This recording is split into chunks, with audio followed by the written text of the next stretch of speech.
कभी ये महसूस किया है कि इलेक्ट्रिक गाड़ी मतलब ईवी कितनी तेजी से स्पीड पकड़ लेती है, और वो भी एकदम शांत। हाँ बिल्कुल, कोई इंजन की गड़गड़ाहट नहीं। वही तो ये कमाल होता है उसके दिल यानी इलेक्ट्रिक मोटर की वजह से।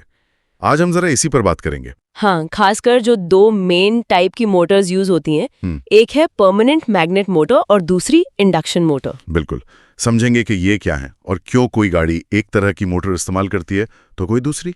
शुरू करने के लिए मोटर का बेसिक काम क्या है? सीधे शब्दों में कहूं तो ये बिजली लेती है और उसे मूवमेंट में बदल देती है, पहियों को घुमाने वाली ताकत। और ये पेट्रोल इंजन की तरह धमाके करके नहीं, बल्कि मैग्नेटिक फील्ड्स मतलब चुंबकीय क्षेत्रों का इस्तेमाल करके पहियों को घुमाती है। इसीलिए इतनी शांत और स्मूथ राइड मिलती है। तो पहले बात करते हैं परमानेंट मैग्नेट मोटर्स की।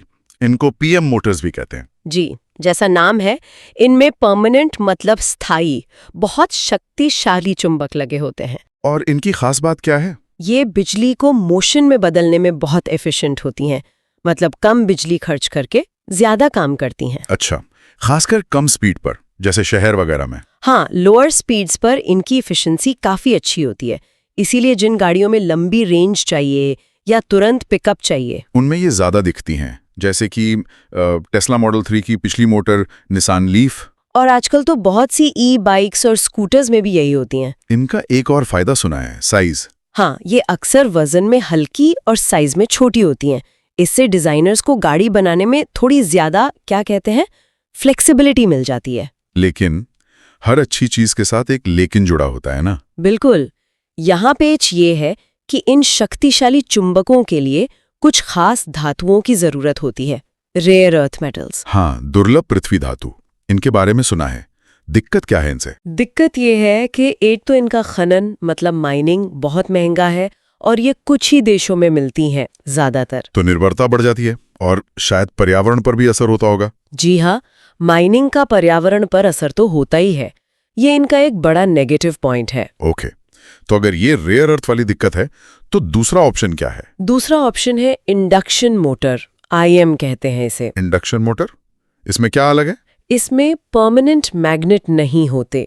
ये बिजली का इस्तेमाल करके खुद ही अपना मैग्नेटिक फील्ड बनाती है, जैसे एक इलेक्ट्रोमैग्नेट काम करता है, कुछ वैसा ही। अच्छा, तो इसका सबसे बड़ा फायदा तो यही हो गया कि इसमें वो रेयर अर्थ मेटल्स नहीं चाहिए। बिल्कुल, ये तो बहुत बड़ा प्लस पॉइंट है सस्टेनेबिलिटी के लिहाज से। हाँ, पर्यावरण और सप्लाई चेन दोनों के लिए बेहतर है।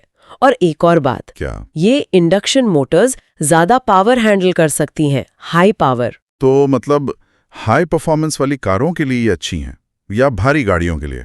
जी, जैसे कुछ इलेक्ट्रिक बसें हैं, ट्रक हैं, उनमें ये इस्तेमाल होती हैं। और टेस्ला ने भी अपने शुरुआती मॉडल S और X में यही लगाई थी। तो परफॉर्मेंस और सस्टेनेबिलिटी दोनों एंगल से ही अच्छी हैं, लेकिन फिर इन्हें परमानेंट मैग्नेट जितनी एफिशिएंट बनाना एक चुनौती है। हाँ, यही मुख्य चुनौती है।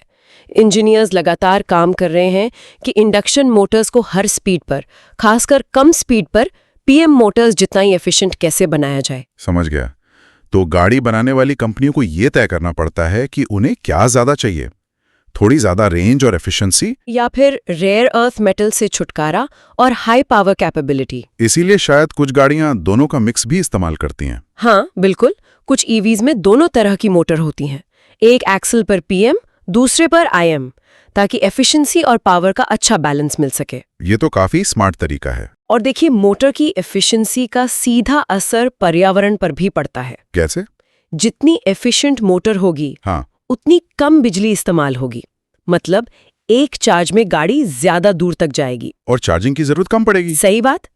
इससे बिजली की बचत होती है, ग्रिड पर लोड कम पड़ता है, और जैसा हमने कहा, रेयर अर्थ से बचकर माइनिंग का पर्यावरणीय बोझ भी कम होता है। हाँ, ये तो है। अच्छा, एक और चीज है, वो रीजनरेटिव ब्रेकिंग, उसका मोटर से क्या लेना देना है? अरे हाँ, वो बहुत दिलचस्प है।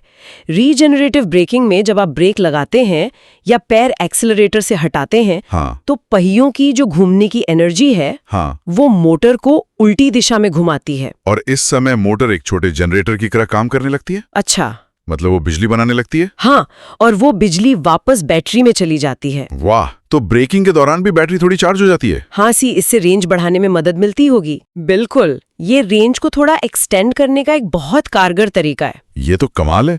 अच्छा, एक और बात, इन मोटरों की स्पीड के बारे में क्या? सुना है बहुत तेज घूम सकती हैं। ओह हाँ, कुछ इलेक्ट्रिक मोटरें 20,000 आरपीएम मतलब राउंड प्रति मिनट या उससे भी तेज घूम सकती हैं। 20,000 आरपीएम? ये तो किसी आम पेट्रोल इंजन से बहुत ज्यादा है। हाँ, बहुत ज्यादा। और यही वजह है कि ईवीज में वो इंस्टेंट टॉर्क मतलब तुरंत तेजी पकड़ने की क्षमता होती है। 0 आरपीएम से ही फुल टॉर्क। तो कुल मिलाकर देखें तो इलेक्ट्रिक मोटरें ही हैं जो ईवीज को इतना शांत, तेज और एफिशिएंट बनाती हैं। ये उनका असली दिल है। बिल्कुल। और परमानेंट मैग्नेट या इंडक्शन मोटर चुनना ये असल में परफॉर्मेंस, कॉस्ट, रेंज और सस्टेनेबिलिटी के बीच एक बैलेंस बनाने का खेल है। एक इंजीनियरिंग का मुश्किल फैसला। जी। और भविष्य की तरफ देखें तो सवाल ये उठता है कि मोटर टेक्नोलॉजी इन चुनौतियों से कैसे निपटेगी। जैसे कि रेयर अर्थ मेटल्स पर निर्भरता कैसे कम होगी। हाँ, या क्या कोई ऐसी नई मोटर डिजाइन आएगी जो आज के दिक्कतों को पूरी तरह खत्म कर दे। शायद कोई बिल्कुल नई टेक्नोलॉजी। ये देखना वाकई दिलचस्प होगा कि आगे क्या होता है स्पेस में। बिल्कुल, ये एक लगातार विकसित होता हुआ क्षेत्र है।